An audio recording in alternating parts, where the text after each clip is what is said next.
الحمد للہ وکفیٰ والصلاۃ والسلام علی من لا نبی بعد اما بعد فاعوذ باللہ من الشیطان الرجیم بسم اللہ الرحمن الرحیم۔ خلاصہ قرآن پارٹ نمبر 1، کامیاب مومنین کے صفات، سورہ مومنون آیت نمبر 1 سے 9۔ اللہ رب العالمین نے فرمایا قد افلح المؤمنون، یقیناً کامیاب ہو گئے مومن۔ نمبر 1، پہلی صفت وہ جو اپنی نماز میں عاجزی کرنے والے ہیں، اور وہی جو لغو کاموں سے منہ موڑنے والے ہیں، اور وہ جو زکوٰۃ دینے والے ہیں، اور وہی جو اپنے شرمگاہوں کی حفاظت کرنے والے ہیں، اور وہی جو اپنے امانتوں اور اپنے عہد کا لحاظ رکھنے والے ہیں، اور وہی جو اپنی نمازوں کی خوب حفاظت کرنے والے ہیں۔ اس میں کل ملا کر 7 صفات اللہ تعالیٰ نے مومنین کے بیان فرمائے ہیں، تو ہمیں بھی ان صفات کو اپنانے کی کوشش کرنی چاہیے تاکہ ہمارا بھی شمار مومنین میں ہو اور ہم بھی کامیاب ہو جائیں اور فلاح پانے والوں میں سے ہو جائیں۔ پوائنٹ نمبر 2، کسب حلال کی اہمیت، سورہ مومنون آیت نمبر 51۔ اللہ رب العالمین نے فرمایا یا ایھا الرسول کلوا من الطیبات واعملوا صالحا، اے رسول تم کھاؤ پاکیزہ میں سے اور تم نیک اعمال کرو۔ رسول اللہ صلی اللہ علیہ وسلم نے فرمایا کسی شخص نے کوئی کھانا اس کھانے سے بہتر نہیں کھایا جو وہ اپنے ہاتھ کی کمائی سے کھائے، اور اللہ کے نبی داؤد علیہ الصلاۃ والسلام اپنے ہاتھ کے کمائی سے کھاتے تھے۔ یہ روایت سے بخاری کے اندر موجود ہے۔ تو محنت کریں، مزدوری کریں، اپنے محنت اپنے ہاتھ کی کمائی سے کھانے کی کوشش کریں۔ پوائنٹ نمبر 3، حد زنا اور اس کے احکام، سورہ نور آیت نمبر 2 سے 3۔ غیر شادی شدہ کی جو حد ہے زنا کرنے کی وہ یہ اللہ رب العالمین نے فرمایا الزانیۃ والزانی فاجلدوا کل واحد منہما 100 جلدہ، کہ زنا کرنے والی اور زنا کرنے والا مرد ان دونوں کو 100 کوڑے مارے جائے، 100 کوڑے۔ تو یہ غیر شادی شدہ زانی اور زانیہ کی حد ہے، اور اسی طرح اگر شادی شدہ ہو تو ان کو رجم کیا جائے گا۔ اور اسی طرح جو دعویٰ کرنے والا ہوگا کہ انہوں نے جو دعویٰ کرے کہ انہوں نے بدکاری کی ہے اور میں نے دیکھا ہے، تو ان کو 4 گواہ پیش کرنا پڑے گا۔ اگر وہ 4 گواہ لے کر نہ آئے تو وہ اس کو 80 کوڑے مارے جائیں گے۔ اسی طرح اللہ تعالیٰ نے فرمایا الزانی لا ينکح الا زانیۃ او مشرک، کہ زنا کرنے والا جو مرد ہے وہ زانیہ سے ہی شادی کرے گا یا مشرک سے ہی شادی کر سکتا ہے۔ پوائنٹ نمبر 4، واقعہ افک اور اما عائشہ رضی اللہ عنہا کی برات، سورہ نور آیت نمبر 11۔ اللہ رب العالمین نے فرمایا ان الذین جاؤوا بالافک عصبۃ منکم لا تحسبوا شرا لکم، کہ بے شک ایک گروہ ہے تم میں سے ہی، ایک جماعت ہے، انہوں نے جو ہے یہ الزام لگایا ہے حضرت عائشہ رضی اللہ عنہا پر۔ یہ واقعہ غزوہ بنی مستلق میں پیش آیا تھا کہ رسول اللہ صلی اللہ علیہ وسلم کی بیوی عائشہ رضی اللہ عنہا پر تہمت لگائی گئی۔ رسول اللہ صلی اللہ علیہ وسلم پریشان ہوئے، شدید پریشان ہوئے۔ عائشہ رضی اللہ عنہا کو بھی یہ علم نہیں تھا کہ رسول اللہ صلی اللہ علیہ وسلم کیوں پریشان ہے۔ عائشہ رضی اللہ تعالی عنہا رات کے وقت قضاء حاجت کے لیے ایک خاتون کے ساتھ، مستح جن کا نام صحیح بخاری کے اندر جامع ترمذی موجود ہے، ان کے ساتھ نکلتی ہے تو وہ ان کو پورا ماجرا، پورا واقعہ سناتی ہے۔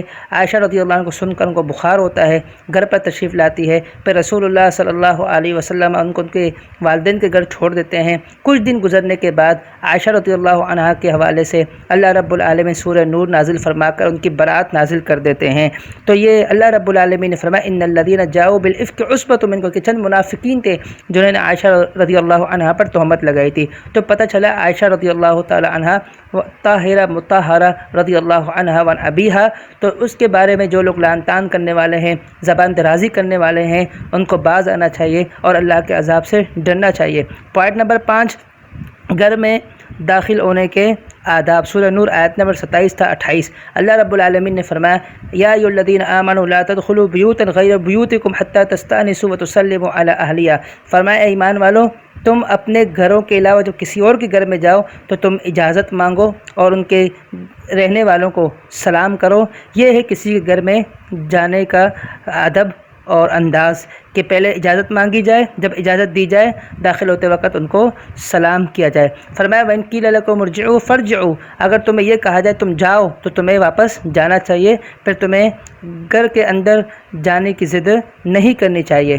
دروازہ کھٹکھٹاتے یا سلام کہنے پر اگر گھر والے پوچھے کون تو اپنا نام بتانا چاہیے۔ صحیح بخاری کے اندر جابر رضی اللہ تعالی عنہ سے روایت موجود ہے کہ میں رسول اللہ صلی اللہ علیہ وسلم کے دروازے پر آیا، میں نے کہا دروازہ کھٹکھٹایا تو رسول اللہ صلی اللہ علیہ وسلم نے فرمایا کون؟ میں نے کہا انا کا معنی ہے میں، تو رسول اللہ صلی اللہ علیہ وسلم نے فرمایا انا میں بھی تو میں ہوں، گویا کہ آپ علیہ الصلوۃ والسلام نے ناپسندگی کا اظہار کیا، ناراضگی کا اظہار کیا۔ تو معلوم ہوا کہ اپنا تعارف کروانا چاہیے جب کسی کے دروازے پر دستک دیں۔ پوائنٹ نمبر 7، مرد عورت کو غض بصر آنکھوں کی حفاظت کا حکم۔ سورہ نور آیت نمبر 30 تا 31۔ اللہ رب العالمین نے فرمایا قل للمؤمنین یغضوا من ابصارہم ویحفظوا فروجہم، فرمایا مومنین مردوں سے کہہ دیجئے کہ وہ اپنے نگاہوں کو جھکائے رکھے اور اپنی شرمگاہوں کی حفاظت کرے۔ اسی طرح فرمایا کہہ دیجئے مومنات سے یغضضن من ابصارہن ویحفظن فروجہن، وہ اپنے نگاہوں کو نیچے رکھے، جھکائے رکھے اور اپنی شرمگاہوں کی حفاظت کرے اور اپنی زینت کو ظاہر نہ کرے الا ما ظہر منہا، جو اس میں سے ظاہر ہے، یعنی جو کپڑا، جو چادر ظاہر ہے، جو برقع ظاہر ہے وہ ایک الگ مسئلہ ہے۔ فرمایا ولا یبدین زینتہن، اور اپنی زینت کو ہرگز ظاہر نہ کرے۔ ہاں پھر اللہ رب العالمین نے چند رشتے بیان کیے ہیں جو محرم ہے، فرمایا محرم ان کے سامنے اپنی زینت ظاہر کر سکتی ہیں، غیر محرم کے سامنے اپنی زینت ظاہر نہ کرے۔ بعض لوگ کہتے ہیں کہ چہرے کا پردہ نہیں ہے، ان سے دو سوال ہے۔ نمبر 1، ام المؤمنات اور صحابیات جسم کے کون سے حصے کو ظاہر کرتی تھی جس پر آیت حجاب نازل ہوئی؟ ظاہر سی بات ہے کہ جسم کے کسی اور حصے کو تو ظاہر نہیں کرتی تھی، چہرہ ہی ظاہر ہوتا تھا نا، اس پر آیت حجاب نازل ہوئی، چہرے کا ہی پردہ ہے۔ نمبر 2، دوسرا سوال، بوڑھی عورتوں کے حوالے سے اللہ رب العالمین نے فرمایا کہ جو عورتیں بوڑھی ہو چکی ہیں تو ان کے لیے بھی کوئی حرج نہیں کہ وہ جو ہے اپنے کپڑے کو آپ رکھے، نیچے رکھے۔ کیا معنی ہے اس کا؟ کون سے اس سے کو نہ چھپائے بوڑھی عورت؟ تو ظاہر سے بات ہے چہرے کی بات ہو رہی ہے۔ تو معلوم ہوا کہ جن لوگوں کا یہ کہنا ہے کہ چہرے کا پردہ نہیں، تو یہ بات غلط ہے، چہرے کا ہی پردہ ہے اور اس کے علاوہ جو ہے نا کوئی ایسی بات نہیں ہے، چہرے کا پردہ ضروری ہے غیر محرموں سے۔ پوائنٹ نمبر 7، اہل ایمان کا قول، سمعنا واطعنا، سورہ نور آیت نمبر 51۔ اللہ رب العالمین نے فرمایا انما کان قول المؤمنین اذا دعوا الی اللہ ورسولہ لیحکم بینہم ان یقولوا سمعنا واطعنا، کہ بے شک مومنین کی بات یہ ہے کہ جب ان کو اللہ اس کے رسول کی طرف بلایا جاتا ہے تو وہ کہتے ہیں بس ہم نے سن لیا، ہم اطاعت کریں گے، فوراً اطاعت کرتے ہیں، چونچہ ناچے اگرچہ مگرچہ، ہمارا امام، ہمارا قول، ہماری مسجد کا پیش امام، ہمارا عالم، وہ ایسی باتیں نہیں کرتے، اللہ اس کے رسول کی بات کو سن کر فوراً اطاعت کرتے ہیں۔ پوائنٹ نمبر 8، اہل ایمان سے اللہ کا وعدہ، سورہ نور آیت نمبر 55۔ اللہ رب العالمین نے فرمایا وعد اللہ الذین آمنوا منکم وعملوا الصالحات لیستخلفنہم فی الارض کما استخلف الذین من قبلکم، فرمایا کہ اللہ نے وعدہ کیا ان لوگوں سے جو ایمان لائے تم میں سے اور نیک اعمال کرتے ہیں، وہ تمہیں ضرور زمین میں جانشین بنائے گا جس طرح تم سے پہلے لوگوں کو جانشین بنایا۔ اس میں اللہ رب العالمین نے 3 وعدے کیے۔ نمبر 1، تمہیں زمین میں جانشین بنائے گا۔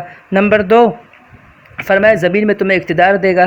نمبر 3، فرمایا تمہارے خوف کو اللہ رب العالمین امن میں بدل دے گا، لیکن اس کے لیے 2 شرائط ہے۔ فرمایا یعبدوننی، نمبر 1 میری عبادت کرو، نمبر 2 ولا یشرکوا بی شیئا، میرے ساتھ کسی چیز کو شریک نہ ٹھہراؤ، میری عبادت کرو گے، میرے ساتھ کسی چیز کو شریک نہیں ٹھہراؤ گے، پھر میں تمہیں زمین میں جانشین بھی بناؤں گا، اقتدار بھی دوں گا اور تمہارے خوف کو امن میں بدل دوں گا۔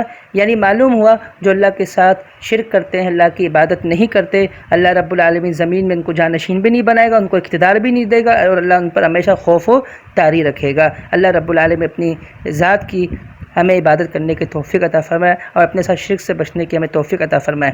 پوائنٹ نمبر 9، مخالفین رسول کا انجام، سورہ نور آیت نمبر 63۔ اللہ رب العالمین نے فرمایا فَلْيَحْذَرِ الَّذِينَ يُخَالِفُونَ عَنْ أَمْرِهِ أَن تُصِيبَهُمْ فِتْنَةٌ وَيُصِيبَهُمْ عَذَابٌ أَلِيمٌ، جو نبی صلی اللہ علیہ وسلم کے حکم کی نافرمانی کرتے ہیں وہ اس چیز سے ڈر جائیں کہ ایسا نہ ہو دنیا میں وہ کسی فتنے کا شکار ہو جائے یا آخرت میں ان کے لیے کوئی دردناک عذاب ہو۔ تو اللہ کے نبی صلی اللہ علیہ وسلم کی مخالفت کرنے سے یا تو دنیا میں کسی فتنے میں بندہ مبتلا ہو سکتا ہے یا آخرت میں اس کو دردناک عذاب سے دوچار ہونا پڑ سکتا ہے، تو اللہ کے نبی صلی اللہ علیہ وسلم کی اتباع کرنے والے بن جائیں، آپ کی مخالفت سے بچیں۔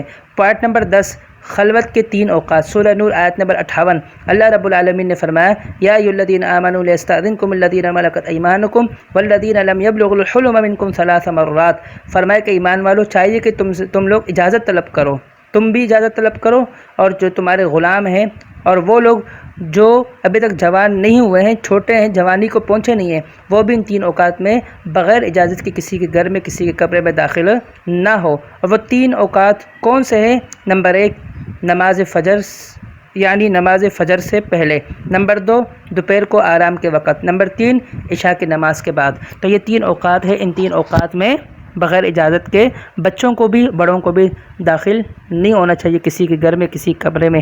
اللہ رب العالمین سے دعا ہے کہ جتنے بھی آداب اللہ نے ہمیں سکھائے ہیں، رسول اللہ صلی اللہ علیہ وسلم نے ہمیں بتائے ہیں، اللہ رب العالمین ہمیں ان آداب کو اپنانے کی توفیق عطا فرمائے۔ اللہ رب العالمین قرآن و سنت پر چلنے کی ہمیں توفیق عطا فرمائے۔ وقولوا لهذا استغفر اللہ لی ولکم وآخر دعوانا ان الحمد للہ رب العالمین۔